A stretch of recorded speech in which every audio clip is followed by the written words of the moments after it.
and any beverage that you need to grab. What's going on, everybody? Welcome to another exciting episode of Meet the. And I usually don't date and number and all that stuff, but I'm excited for one because this is episode 50. Episode 50. And I have some amazing people, also friends of mine, and I've known these two for 25 years. Yeah. Believe it or not. And outside of you having a little bit of salt and pepper back in the whole, no one would know. Oh. No one would.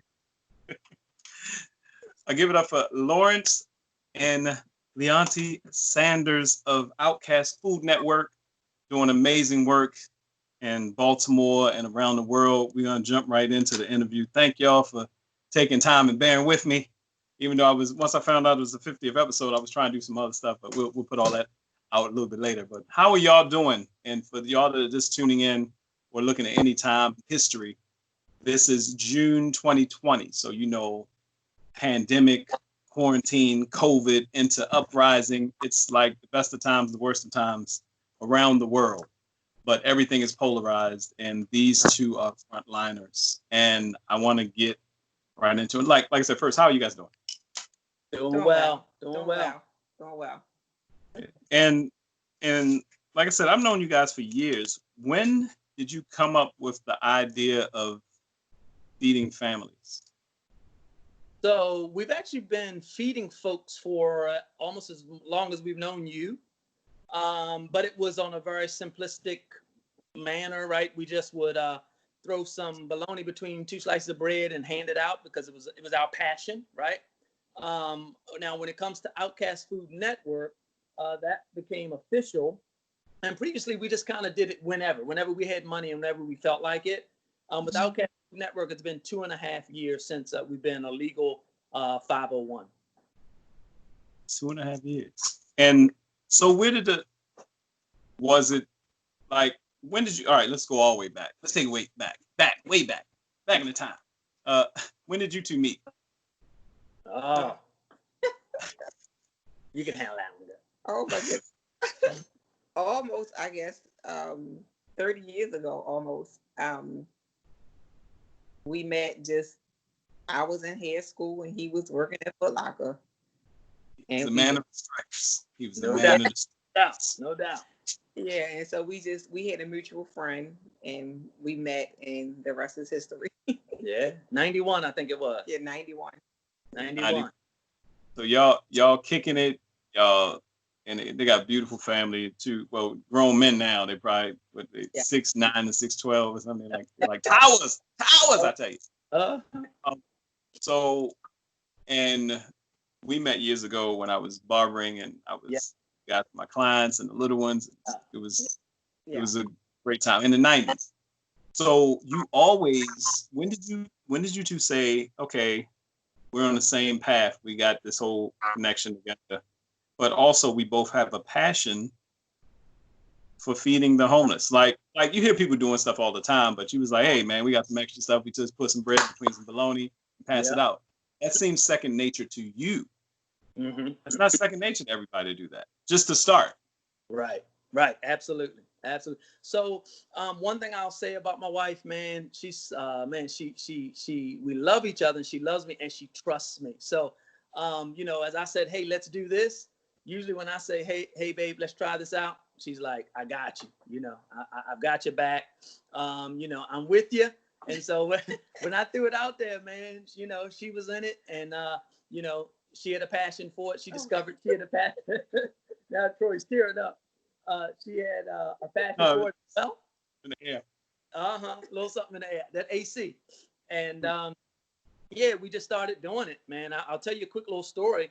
So the boys were small, right? Maybe 4 and 6 at the time. And I tell you, we would go downtown, hand out the sandwiches. I would take the boys with me. And so her one concern would be, why did you have them over there in that corner, in that area? And so I understand the concern, but I shared with her. I said, I'm with them. They're safe. They're going to be okay.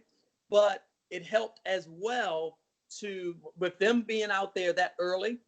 It helped them begin to get that passion as well, because they're serving right with us. They're just as eager and into it 20 some years later as we are. Also, Troy, we've been laying the groundwork for this, I'm going to say, project. For me, early on, I've always been a giver. I've always given unselfishly, regardless if it was something to eat, if somebody needed clothes. I've just always been that type of person. And so I remember just saying to him, hey, I think for Christmas, I want to just put together some goodie bags, and just pass them out. So that's really how it really started, us just doing that. And it wasn't like a big thing of trying to feed like 100 or so people. We just did what we could. And sometimes it was just making 20 sandwiches, And then over the years, as it progressed, it went from the 20 to 30, 40, to where we were just having like a meal. So God has really allowed us to branch and to be where we are today. Definitely a blessing. Definitely. And you do it a bit differently. You do it, I think when we first started talking about it, it's just a certain level of dignity. Because don't you guys do a gala as well? Weren't you doing like an event where you would invite people to come and like sit down and have dinner and the whole nine? Yes. So a couple things about when we feed. So we figured out early on that part of what our ministry would be about engagement. So not only because many times we volunteered with other organizations, and so what we noticed is do a quick deliver the meal, get in the car and run, right? So that's what happened, right? No, we got you. Right. Right. I've kind of done my duty, and now I'm out. So what we do is we go down, we set up tables. So not only do we have the people who are actually doing the feeding, but we have others on the perimeter going out, talking to the folks, praying with them. Actually, we also do, sometimes we do surveys and we do video testimonials, right? So making them a part of our community, a part of what we do. And the event that you were talking about, we do two of them. One of them is the OFN Joy Walk, in which we do a 2-mile walk around downtown Baltimore City. We hit the hot spots. We hit Lexington Market. We hit City Hall. We hit the Mitchell Courthouse. And we hit the police, Baltimore City Police Headquarters. And we pray at each of those spots. We have a number of pastors with us, and we pray on a number of those spots. And then the second event is the OFN Joy Festival. And at the festival, there are hundreds of folks there. We feed the homeless, but we also have a number of resources available to them. Free haircuts, dental exams, blood pressure checks, voter registration. We also have Maryland ID signups, transitional housing, any and everything that they need to connect with. We bring it to them at that event. So you've been doing this for this many years, and you said, so you've had your 501c3 for the past 2 years? 2.5, yep. 2.5 years. So when did you realize that you had something on your hands that was bigger than you thought? It's before. Now, I'm not even getting into now, what's going on now. Because I know you probably, once this hit, it was probably like, I guess this is the front line. But when did you realize you had something on your hands that was outside of God helping you? This was beyond what you could imagine. Yes. So it would have been 3 years ago. So, and you mentioned God, and I really felt, God gave me a thought and a vision to move forward with as a 501. I remember saying, you can't be talking to me. Oh no, not me. That sounds about right. Yeah, that thing kept pricking at my heart, man, and shared it with my wife. And again, it just continued to prick at my heart. And we just decided to go for it, man. After months of debate, it was something that we absolutely had to do. Now, what's the biggest thing that, I guess, well, let's jump till now, and then we'll go a little further. So March comes, I guess being on the front lines, you saw certain things happening probably way prior to the beginning of 2020, and you probably saw certain things as far as health of people and hearing certain things, maybe not knowing what it was. But by the time March 2020 came, and they start closing stuff, and they start people coming off work, and kids having to come back from college, and all this stuff happening. Did you see a major increase in the need for what you were doing beyond just the people who were quote unquote homeless? Yes. We did, and it happened so quickly that we were kind of stunned a little bit. Mm-hmm. But we pushed on, and we kind of made a executive decision to make sure that we protect ourselves and our partners and all of our volunteers. Mm-hmm. We just made sure that they were okay. So we put a plan together to make sure that we could still do what we were going to do and do it safely. So when we're out on the front lines downtown in the midst of our clients who are homeless,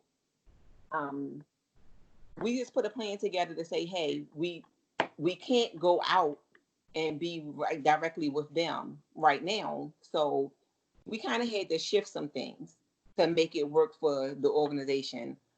So where we were on the front lines with the homeless, I mean, we were coming in contact with hundreds of people until the city said that we couldn't do that, right? Right. So we were like, well, what are we going to do? So just as you just said, people that's not homeless are now being affected by COVID-19. So we put a plan in place that because we can't physically meet the needs of our homeless clients, we're going to shift it.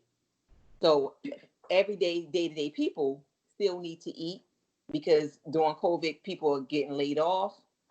People are working from home. They're not bringing in that paycheck every 2 weeks like they were before all this happened. So now we're doing the grocery giveaway, where we're feeding 100+ families. So we just put together some groceries because the need is still there. The need is great. The whole thing with the masks, we created a mask for meals, where we just for every mask that is purchased, that mask is $12, and for every dollar we'll feed 3 families. And so we've been doing a great work with that. Wait. So is this on your website? It's actually on the social media. So okay. So let me and brag. You said per dollar, 3 families get fed? Yes. Now that is on the website. That statement is on the website. But I do want to brag on her before I turn it back over to her. So she mentioned the masks. She's the one that actually makes the masks. So I'll let her share how that all came about with COVID. Wait. So if somebody buys a mask, that can feed 36 families? Yes, sir. Yes, sir. Yes, sir. But for the homeless meals, that actually can feed. So with the homeless meals that we take down and feed the homeless, basically for every dollar, right, it could feed 3 people. Yeah. Now, have you sold out a mask, or can you handle the orders about to come in again? You about to? You know what, Tori? It's been a crazy roller coaster ride with these masks, because let me start from this. COVID hits us, right? And Lawrence is working from home, but I'm still, because I'm in the banking business, I still have to go out and work. So your job is on frontline too. So because banks didn't close, because y'all didn't stop. Because we're federal, we're under the federal government, and so we follow their guidelines, right? So I said to Lawrence, I said, well, I think I'm gonna make me a mask. So I just that's how it all started. I think I'm gonna make me some hair product, and Madam CJ, I think I'm gonna make me a mask. You know, it's an empire. Right. I sat and made. I mean, I didn't even think about it that hard. I just kind of like sketched out a mask, and it, trust me, the first one was a horrible mess, but they liked it. But I got to put like a Batman villain, you know. Yes. We're gonna take over the city. All of that. It looked real crazy. But because it got so serious so quickly, I think like 2 days later, I said to him, I gotta perfect it. And so I went online looking for some patterns and found something that I felt that I could be comfortable with making. And I made it by hand. I cut it out, I made it by hand. They liked it so much that the boys was like, I'm about to post this on social media. And so I said, okay, well, whatever. And I, like that night, I had got like 3 hits. And so they was like, my friend said they want a mask. And I was like, okay. And then, so I made a mask for all of us. Because at that time, they said we had to have a mask to go out. And so I said, you know what? Orders started coming in. I tell Lawrence, I said, you know what? I think I'm going to go buy me a sewing machine. And he was like, you going to buy a sewing machine? I said, yeah, because if I get some more orders, I can make them quickly. Right. And I did that, and the orders, they've been rolling in and whirlwind. It's been a whirlwind. I mean, I had 25 orders from my Y'all hear that right? A mask is $12 plus whatever shipping and handling is. Yep. And Yeah. you will feed. Each dollar can feed 3 families. So one mask can feed about 30 families. Each dollar. Yes. And Troy, it's, as you mentioned, you're telling everybody about it. So anybody that wants a mask, so you can reach us at on social media, Facebook, Outcast Food Network. You can reach me as well on Facebook, Leauntte Sanders. You can look me up. And the phone number is 410-409-7568. 410-409-7568. And we do ship all around the country. And just know that the proceeds is definitely going to Outcast Food Network to continue. I can vouch for that because I'm surprised y'all still working any kind of other job. So yes, sir. I've been able to see what you've been doing, and there have been other people. I'm in Los Angeles now. I've been here for 12 years, but there are people that I know and try to make sure they contact you and they see what you're doing, and yes, and we've been watching from yes all the way over here and seeing what you're doing, but think that you know that's amazing. So that I've been wanting to buy masks left and right, but you know what, y'all got me. So I'm putting my orders in. Yes, sir. I'm putting my orders in. Yes, sir. Yes. Now, have you had any people reach out to you so far from outside of the DMV, the Baltimore, the Maryland, DC, Virginia area? Have you started traveling yet outside of the state of Maryland, or doing anything, or how I know 501c3s are pretty specific sometimes by state, but for what you're doing, partnering is so key. I mean, I could imagine people you partner with, because I see you guys do rigs sometimes. I see rigs coming in and y'all working with stuff, food, and you know. So we haven't necessarily done any work. So outside of, say, Maryland, except for DC, we during one of the events, we did partner with someone that works on the governor's in the governor's cabinet, and he saw a need, or he knew of a need in DC, so he did transport some food for us then.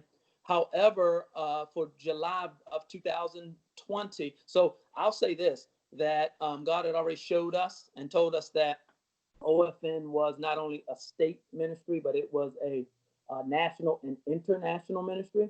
And so we were scheduled to go to Africa this July. Looks as if COVID put a little monkey wrench in that, but it's something that is going to be rescheduled for next year. And so there was another organization who they go there all the time for mission work. And so they saw what we were doing, and they wanted us to come and to not only do the food thing, but to facilitate with teaching and things like that. So it was certainly a great opportunity, postponed from 2020 to 2021.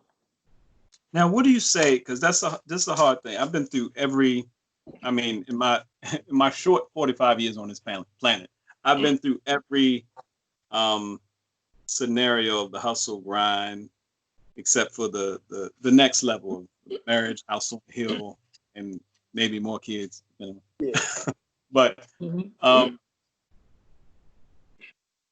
what have you seen, or how? Because both of you are approachable, always been approachable. So I know when you started this, did it surprise you that people that you may see every day or may know or may think that they're cool and they come to you and say, hey, I don't know if you help people like myself, but I need A, C, and D. Have you had to approach you and say, hey, I know you deal with the food stuff, going through a hard time. Is that something you've seen as well? I would say yes and no, kind of like half and half, because in this business you have to know your audience.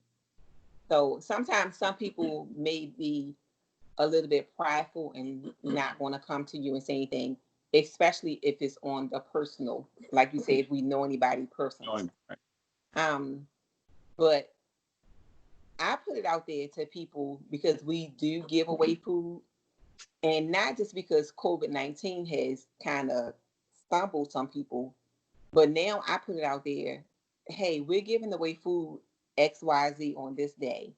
I tell everybody that I know, because the one thing that we want that we always try to make sure that we do as an organization is keep people's dignity intact.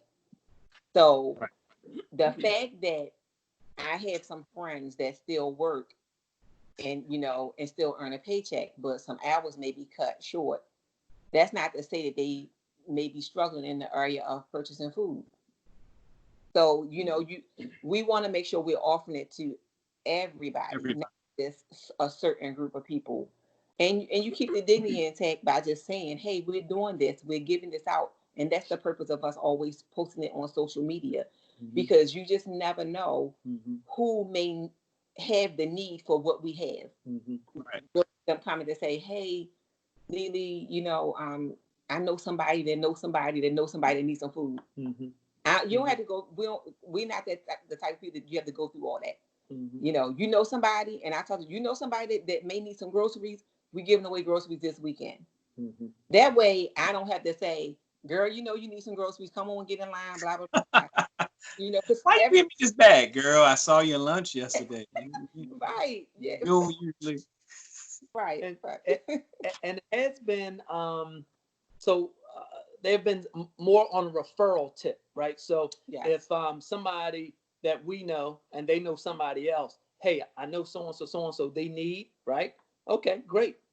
And so we know we have our regular feedings, but whenever those requests have been made, we put a little something together. So we got an abundance of corn. And so it was frozen corn, so rather than keep that hanging around, we just called around to our partner organizations. A lot of them came to pick it up. When one of the young ladies, and she's a pastor of one of our partner churches, when she came, she just kind of told me about, hey, we've got this fella, and he's in need of this and that, and I gave him some things, and she wasn't necessarily really asking us, but we jumped right in, man. We went through what OFN had, and then we went through our own pantry, and put them together. And when she saw that bag, she said, man, it was 2 bags of food. And she said, oh, thank you so much. And she was like, I wasn't really requesting. And we were like, it don't matter whether we request or not. If you tell us about somebody that's in need, we got you. We there. We're going to make it happen. And I say this, and I was joking earlier about getting teary-eyed, but I feel myself getting emotional. When I first came here to Los Angeles, something that God spoke to my heart about, and you probably see me when I'm doing the cooking stuff. Most people don't know. I've been cooking since I was 8, cooking in restaurants since I was 12. It's always been a passion. It's my therapy. But the way I started building my network was doing first Sunday dinner gatherings. Yes. So, but I got that from my mom. If we was outside coming up in Baltimore, and then we were in the county, but moved from like Cold Spring Lane apartments, we moved to Canfield. We out there. You trying to be all sneaky, talking to your friends on the porch. My mother opened the door and was like, why y'all standing on the porch? Come in. Yeah. It was like, oh, no, Mom. And she would look over at me and say, y'all hungry?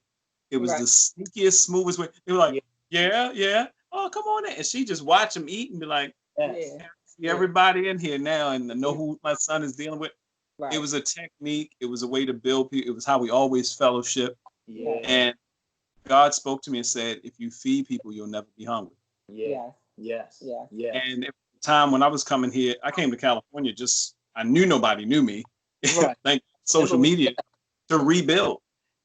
But he spoke that to my heart. He said, if you feed people, you'll never be hungry. And and that was just on my quote unquote, like you said, put something together, give it to somebody, always have something for somebody to eat, somebody come by, feed them. And California is a place where you got a bunch of people hustling to do whatever their dream is, but everybody ain't eating. Right. Yeah. Yes. Right. And so that's the thing that I love about what you guys are doing, your heart for it, the fact that you're approachable, the fact that people can come and, and if somebody knows you, I know they're telling people, look, I got some friends that do A, B, C, and D. So where would you like to be, or where would you like OFN to be in the next 2 years? I mean, even outside of what the explosion is happening now and everything, and the need that's coming forth and everything, where would you really like to be or have it? Because I know we talk a lot about God. It's just our language, but you also tie your ministry into what it's obviously a ministry. Ministry means to serve. So it's obviously a ministry in and of itself, but where would you like to see this in the next year?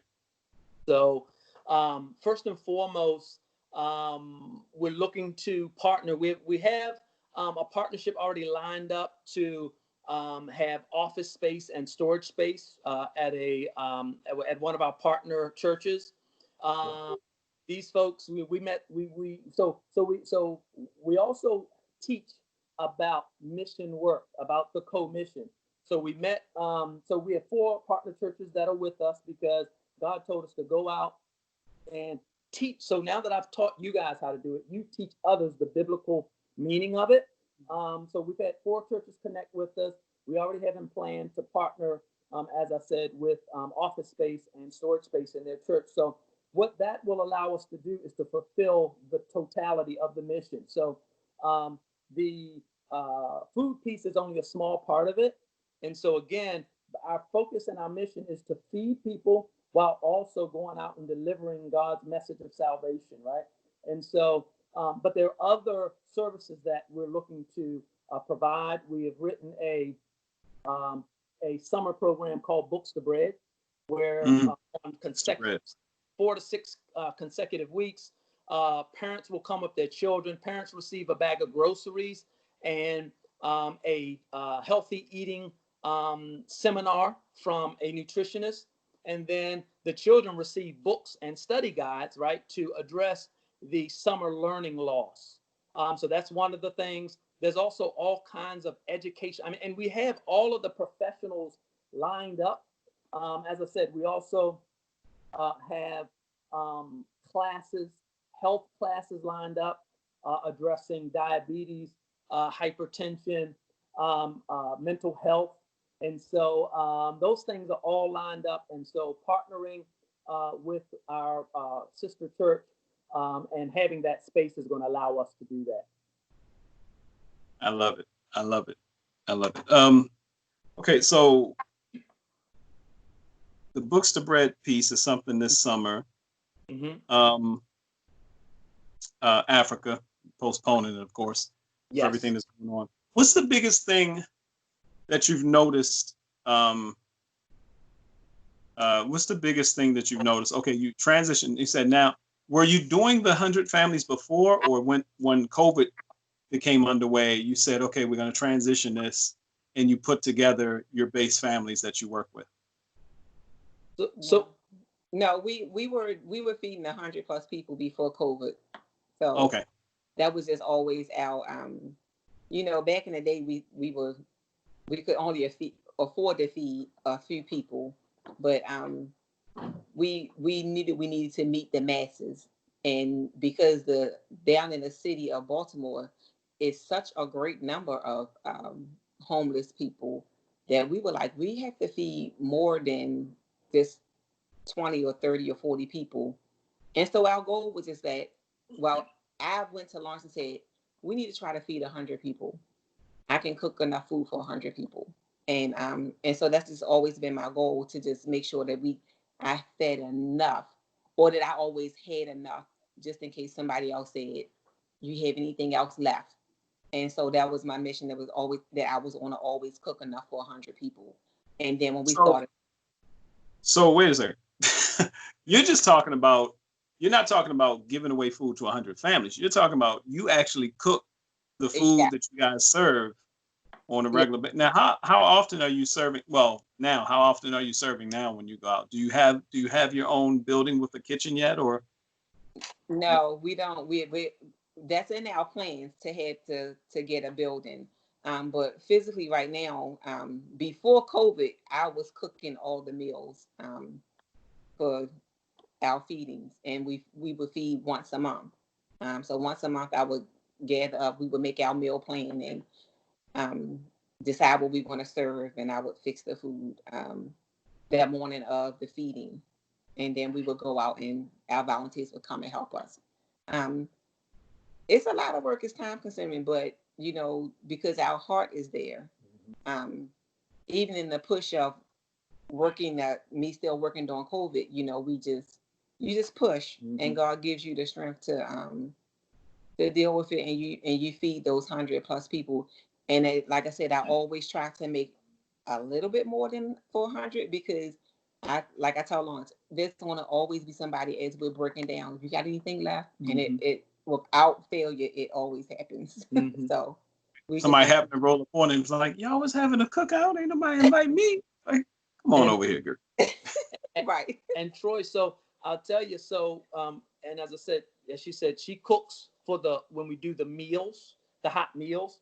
So since COVID, and so that's where the transition is. We've transitioned, instead of the hot meals, we've transitioned to, and that's how the groceries came about. We transitioned to the groceries now, because what happens through COVID. So since we are so intimate, right, when we go down to the feed with the homeless, over the years we've been touchy-feely, hugging. So we had to kind of back off of that. So with the grocery, that transformed and transitioned everything that we do. So now we're doing the groceries for the families.